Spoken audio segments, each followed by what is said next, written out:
ওরে বুঝাই দিছে জীবনের স্বপ্ন একটাই।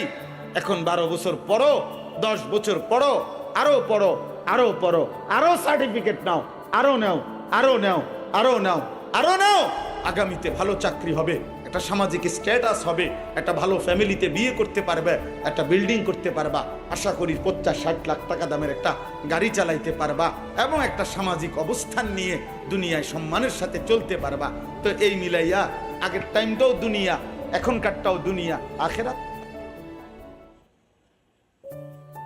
আখেরাত কি? টাকা 30,000।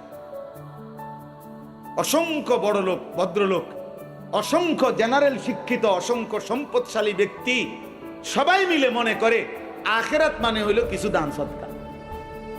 আল্লাহর কোরআন যার দিল নড়ায় না, তোর বেটা কোনো দিলে নাই। আল্লাহর কোরআন দেখে দেখেও শুদ্ধ যে পড়তে পারে না, তোর বেটা কোনো জবানে নাই, তো বোবা বেটা।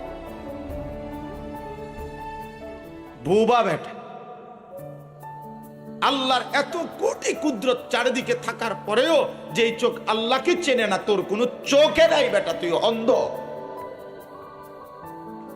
অন্ধ বেটা। তুমি বুঝছো কেবল জীবনের মানে খাও আর পেশাব করো আর যৌন চাহিদা পূরণ করো আর ঘুম যাও। এক বেলা উপার্জন, আরেক বেলা বিনোদন। কোটি কোটি মানুষের জীবনে এরা বুঝছে এটাই, এক বেলা উপার্জন করবে, এক বেলা বিনোদন। অর্থাৎ 8 ঘন্টা 10 ঘন্টা ডিউটি করে, চাকরি হোক, ব্যবসা হোক, দোকান হোক, মাথার ঘাম পায়ে ফেলে উপার্জন করছে। এরপরে 3টার পরে, 4টার পরে, 5টার পরে, আসরের পরে মনে করে এই থেকে নিয়ে এবার রাত 11টা পর্যন্ত হয় গান, নয় নাটক, নয় সিনেমা দেখতেছে, নয় মোবাইল টিপতেছে, নয় আপনার আড্ডা দিতে আছে, নইলে গপ মারতে আছে, নইলে কোথাও বেড়াইতে গেছে, নয়তো ছবি উড়াইতে আছে। এই না হুজুর বলে, বাকি টাইম কি? বিনোদন। আর এক বেলা হলো উপার্জন। খালাস। এই দুয়ে মিলে প্রতিদিন রাত যায়, ভোর হয়, সন্ধ্যা হয়।